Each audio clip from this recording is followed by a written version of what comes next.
Je vais te montrer dans cette vidéo comment effectuer les quiz d'évaluation donc que tu retrouves à la fin de chaque chapitre. Alors ici, je suis sur la section d'évaluation du chapitre numéro 4 et je vais simplement cliquer sur déplier pour découvrir donc avec toi donc les évaluations ici que j'ai à réaliser. Alors dans mon cas ici d'ailleurs j'en ai d'ailleurs deux.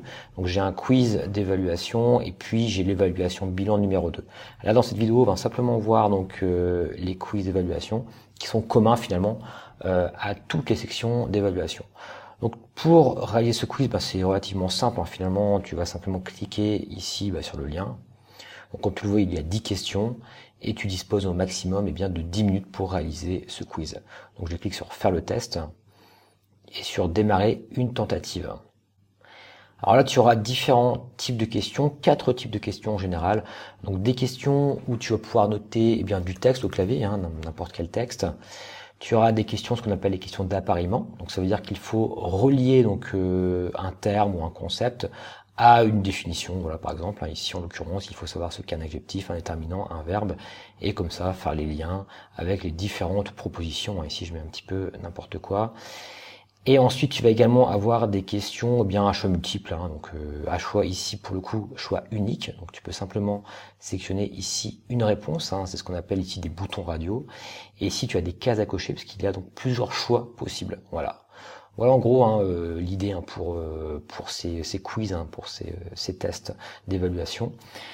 Et tu vas pouvoir passer comme ça à la page suivante. Ici, il y a 5 questions par page. Donc, vu qu'il y a 10 questions, il y a 2 pages finalement de questions. Alors là, je vais aller très vite. Je vais pas forcément réaliser tout ce quiz. Je vais pouvoir le valider maintenant. Donc voilà, pour le valider, ici, je clique sur terminer le test, juste à la fin de ma deuxième page. Et je vais ensuite cliquer ici sur tout envoyer et terminer. Voilà qui est fait, donc on m'indique les bonnes réponses, etc. Donc là dans mon cas je ne vais pas forcément d'ailleurs te les montrer tout de suite. Et je vois également ma note, alors évidemment je les note de 0 puisque je n'ai répondu à aucune question. Et je pourrais maintenant accéder à l'évaluation bilan numéro 2, ce qui fera l'objet donc d'une prochaine vidéo. Je vais t'expliquer un petit peu comment répondre à ce type d'évaluation. Alors une dernière petite précision, tous les quiz auxquels tu réponds constituent une partie de ta note globale. Finalement on fait une moyenne de la note de tous ces quiz là pour un trimestre et ça correspond à un tiers finalement de ta note globale puisque les autres tiers sont calculés grâce aux 2 évaluations bilan du trimestre. Donc voilà, 3 notes, donc la moyenne de tous tes quiz et les 2 évaluations bilan. À très vite pour la prochaine vidéo.